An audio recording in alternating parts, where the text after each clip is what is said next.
On vient tout juste d'essayer le nouveau jeu Bunny Kingdom. Ça se trouve être une version pour 2 joueurs uniquement d'un jeu qui existait déjà. C'est par Richard Garfield.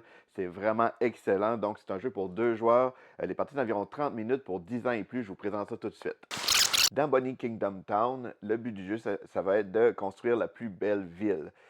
Pour faire ça, c'est 2 clans qui s'affrontent, puis c'est super simple. À notre tour, on doit seulement choisir une des tuiles bâtiment qui est dans le marché.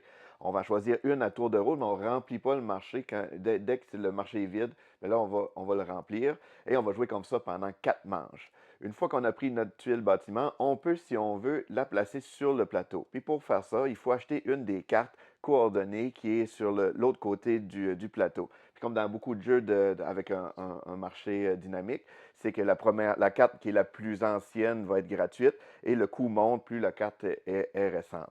L'affaire, c'est que ces cartes-là, c'est vraiment les coordonnées où on veut jouer. Fait que, par exemple, si je suis joueur orange et je veux absolument venir jouer à cet endroit-là, dans le fond, ça se trouve être C3, bien, la carte C3, présentement, elle me coûte 3 pièces d'argent que je peux dépenser. Je prends la carte et je peux venir mettre la carte comme ça ici dans mon jeu.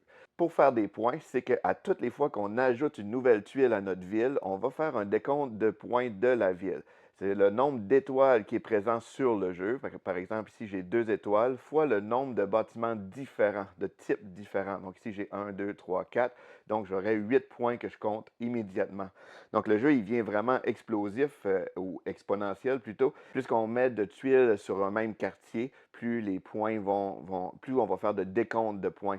Donc, c'est vraiment, vraiment le fun. C'est là qu'il va falloir essayer d'empêcher les autres joueurs d'aller chercher des cartes qui sont un peu trop payantes pour eux autres parce que les points, on peut faire un 200 points dans une partie. Donc, il faut vraiment bien regarder ce que les autres joueurs vont faire.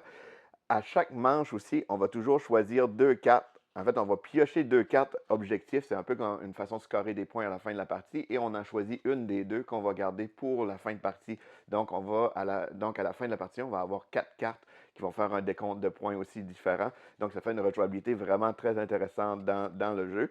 Il y a aussi, quand on va construire sur des forêts, on gagne des jetons bois. Et avec le bois, on peut s'acheter ici des petits livres de connaissances, ce qui nous permet en fait d'avoir des bonus de points ou des habilités spéciales qu'on peut accumuler dans la partie, mais on peut seulement qu'en avoir 3 dans une partie. Donc, Bunny Kingdom, c'est un jeu super simple. Ceux qui connaissent déjà le jeu original, qui est 2 à 4 joueurs, on retrouve bien l'ambiance de Bunny Kingdom, mais c'est un jeu complètement différent. Personnellement, je pense que ça vaut quand même la peine d'avoir les deux. Les parties dans ce jeu-là sont très serrées.